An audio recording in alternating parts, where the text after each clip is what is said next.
আসসালামু আলাইকুম। হ্যালো বন্ধুরা, আমি তানজির আহমেদ স্বাগত জানাচ্ছি আরও নতুন একটি ভিডিও দেখার জন্য। আজ আমরা এসেছি এক অসাধারণ জায়গায় যেখানে পাহাড় ও সমুদ্রের এক অদ্ভুত মিলন ঘটেছে।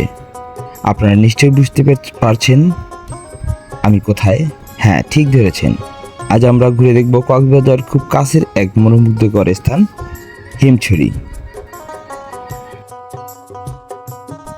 কক্সবাজার শহর থেকে মাত্র 12 কিলোমিটার দূরে অবস্থিত এই হিমছড়ি। চলুন আর দেরি না করে ঢুকে পড়ি প্রকৃতির এই লীলাভূমিতে। আর হ্যাঁ, এখানে কিন্তু প্রবেশ মূল্য মাত্র 40 টাকা। আপনাদেরকে যে ঝর্ণা দেখানোর জন্য নিয়ে এসেছি হিমছড়িতে, চলুন ঝর্ণাটি ঘুরে দেখা যায়। হিমছড়ি ঝর্ণা বর্ষার সময় এর আসল রূপ দেখা যায়। তখন ঝর্ণার জলের প্রবাহ অনেক বেশি থাকে, তবে অন্যান্য সময়েও এর শীতল জল আর চারপাশের পরিবেশ আপনাকে মুগ্ধ করবেই।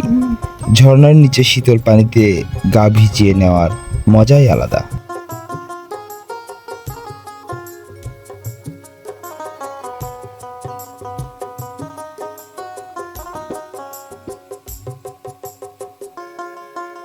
তো ভিউয়ার্স, হিমছড়িতে ঝর্ণা দেখার পরে আসলে আমরা পাহাড়ে উঠবো, সাথে থাকুন। তো বন্ধুরা, ঝর্ণা থেকে আসার পরে যে পাহাড়ে উঠবো আমরা এখন সিঁড়ি। তো চলুন দেখা যাক পাহাড়ের উপর উঠলে কেমন দেখা যায়।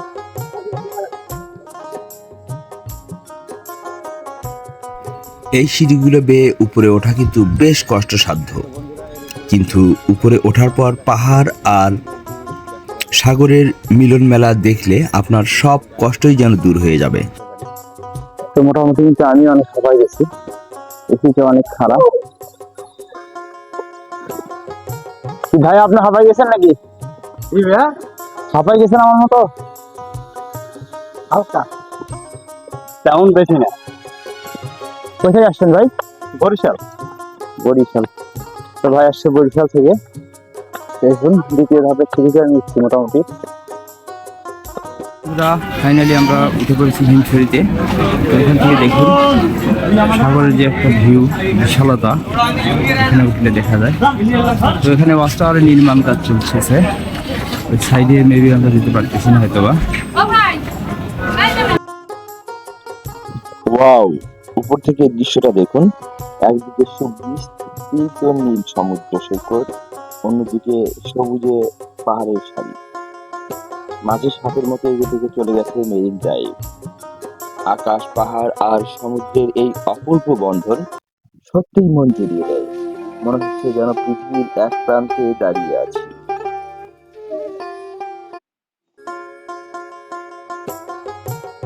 পাহাড় আর এই সাগরের মিলন মেলা দেখতে হলে আপনাকে আসতে হবে হিমছড়িতে। তো ভিডিওটি ভালো লাগলে অবশ্যই লাইক, কমেন্ট, শেয়ার করবেন। দেখা হবে পরবর্তী ভিডিওতে। সবাই ভালো থাকবেন। ধন্যবাদ সবাইকে।